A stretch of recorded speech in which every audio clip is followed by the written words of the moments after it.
Alathur MLA. കെ.ഡി. പ്രസേനന്റെ ആസ്തി വികസന fund ഉപയോഗിച്ച് എരുമയൂർ പഞ്ചായത്തിലെ 14 സ്ഥലങ്ങളിൽ മിനി മാസ് ലൈറ്റ് ഉദ്ഘാടനം ചെയ്തു. കെ.ഡി. പ്രസേനൻ എം.എൽ.എ. ഉദ്ഘാടനം നിർവഹിച്ചു.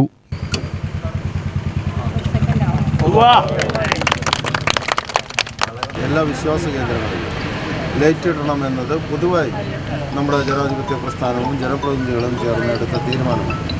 അതിൻ്റെ ഭാഗമായി ആലത്തൂർ അസംബ്ലി മണ്ഡലത്തിലെ 7 പഞ്ചായത്തിൽ നൂറുകണക്കിന് അമ്പലങ്ങളുടെ മുൻപിലും പള്ളികളുടെ മുൻപിലും കാവുകളുടെ മുൻപിലും എല്ലാം ഇതിനകം ലൈറ്റ് ഇട്ട് കഴിഞ്ഞു. അപ്പോൾ അവശേഷിക്കുന്ന ആരാധനാലയങ്ങളുടെ മുൻപിലെല്ലാം ലൈറ്റ് ഇടാനുള്ള ഫണ്ടും ഇപ്പോൾ മാറ്റിവെച്ച് കഴിഞ്ഞു. ഇന്നിപ്പോൾ 10-14 എണ്ണത്തിൻ്റെ കണക്ഷൻ ലഭിച്ചു എന്നതുകൊണ്ടാണ് ഇന്ന് ഇതെല്ലാം ഓണാക്കാൻ തീരുമാനിച്ചത്. ഈ പഞ്ചായത്തിൽ തന്നെ ഇനി 10-20 എണ്ണത്തിൻ്റെ കണക്ഷൻ ലഭിക്കാനുണ്ട്, വർക്ക് കഴിയാനുണ്ട്.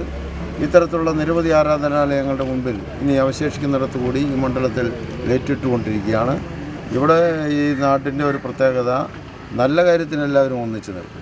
ഗ്രാമപഞ്ചായത്ത് president Suja Sivarajan, vice president Ramesh Kumar, ജില്ലാ panchayat member Shibi Krishna, block panchayat member Baburaj, മുൻ വാർഡ് മെമ്പർമാരായ അൻഷിഫ്, ശ്രീജിത്ത് എന്നിവർ പങ്കെടുത്തു. UTV news, Palakkad.